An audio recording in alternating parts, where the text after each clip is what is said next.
This is a great opportunity. Would like to thank Congressman Hudson for pulling all this together, and he's going to share kudos with the Canines for Cops and some other groups also. But what's important, I think, for us to know, especially in these changing times and this changing world and our changing community, is that the more tools that we can put in our tool belt, the better we're going to be as a community.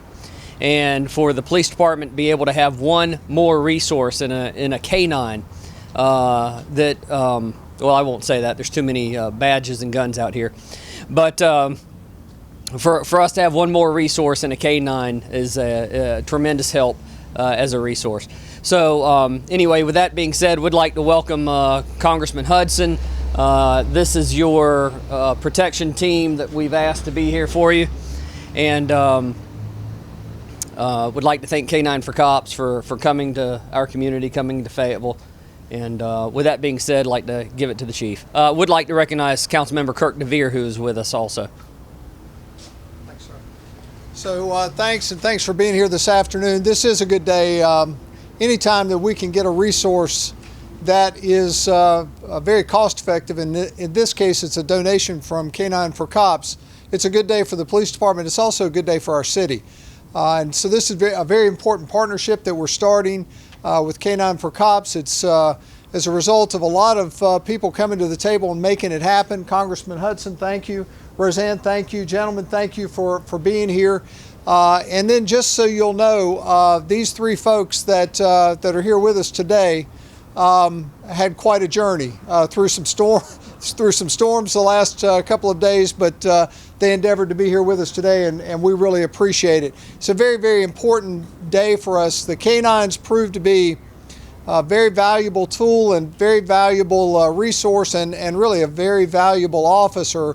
But our canines also are great community relations help to us. And frankly, if you look at our Facebook page, the most popular post on our Facebook page involve our canines, and we celebrate their birthdays, and I can promise you that our canines get more happy birthday wishes in 1 year than I've gotten in my entire life. So that should tell you just how popular these partners are for us. So we thank you for being here.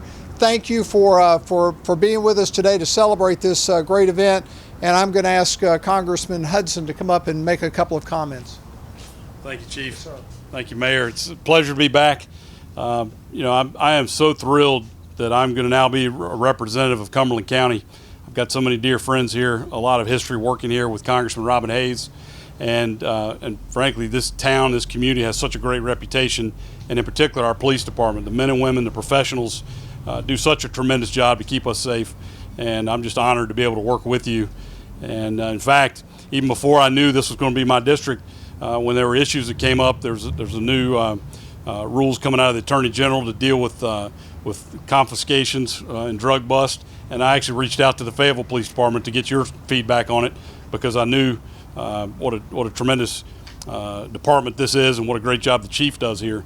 And so even before I knew I was going to be the congressman, I had a relationship with this community, and so now I'm even more proud that we will have this partnership going forward. I got involved with military working dogs when I read a story of a soldier who was separated from his dog because they were injured with an IED. And on the flight home, the soldier slept on the dog's crate in the back of a C-17 and filled out the adoption papers to adopt that dog. But when he was out of the hospital with his traumatic brain injury and other injuries, he discovered that dog had been adopted out, and that the Army had not kept their promise to let him adopt the dog. And he'd been trying to get this dog back for a year. I knew where the dog had been trained and was able to reach out, and we had them reunited within 2 days. And the best part of that story is the parents of that soldier told me that for a year he'd been sitting in the dark in the basement and wouldn't interact with the family. But as soon as he reunited with that dog, it changed his personality. The healing process was finally completed for this soldier when these two heroes were reunited. And he now interacts with the family. He walks the dog every morning. He's now completed his healing process. And so I know how important that bond is. And as we continue to work on military working dogs, we got the attention of the folks at K94COPs.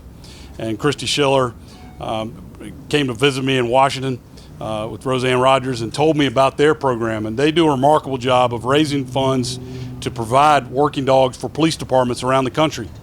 It's an incredible organization, and then they've got partners like Extreme Concepts, folks are here today, who work with them to provide these dogs, and they've helped departments all over the country. And so when I found out about it, I thought, I bet I've got a department back in North Carolina that could use one of these dogs. And so we started making these connections and had this conversation, and I'm so thankful that it worked out and that Chief Medlin was able to use a dog. So I played a very small role in this happening, but I'm proud to be able to do that. And I just want to thank Landon Ash, Extreme Concepts, so much for what you do for our men and women in uniform, both in the military and law enforcement. You do a tremendous job and give a whole lot back to the community, so thank you. And then Roseanne Rogers here with Canines for Cops. I can't say enough about the work you do, and thank you so much. And this time I'll open it up to you to make a few remarks. Thank you. Wait, Congressman Hudson, thank you. He said a small part, but it takes initiative, doesn't it? It takes initiative. And when we were in Washington, on behalf of Christy Schiller and myself, I'm the executive director for Canines for Cops. Congressman Hudson said, we need help in North Carolina, and this is a big moment for us. This is the very first canine that we've granted to North Carolina. So it's a very big day for Canines for Cops and the state of North Carolina and the city of Fayetteville, because this is the very first one. So thank you. And just to give you all a little bit of background, in the 5 years, we've already taken over $125 million worth of cash and contraband off the streets. We are in over 32 states, 11 schools, and most recently Paris, France. You all can recall back in November the terrorist attacks when K9 Diesel was killed in the line of duty.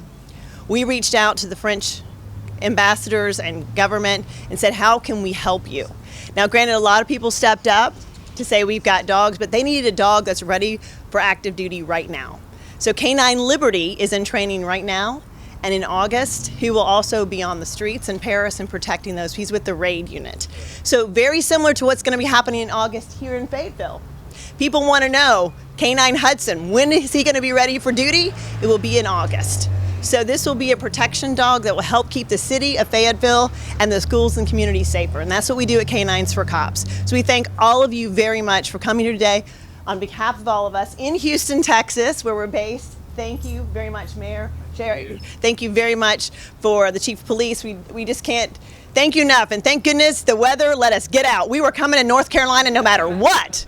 I almost said it was act of Congress to bring us here, Hudson. I'm serious, because we were on delay after delay, and I finally said, can I get to Birmingham? So that's where Landon Ash and Extreme Concepts are. Matt Pierce, of course, is one of our handlers who trains a lot of the dogs that we put out in the communities and also in the police forces. And they said yes, and we got on a plane this morning and we made it here. So thank you all very much for coming. Again, this is a momentous occasion, not only for Fayetteville, for North Carolina, and for Canines for Cops. And we do appreciate it. And in honor of that, the official Canines for Cops hat. So thank you all very much. If you have any questions, please let us know, because Landon's here, Matt's here, and we'll be happy to answer them for you. Yeah, y'all ready? Okay, so that's a very good question. Neither one of them.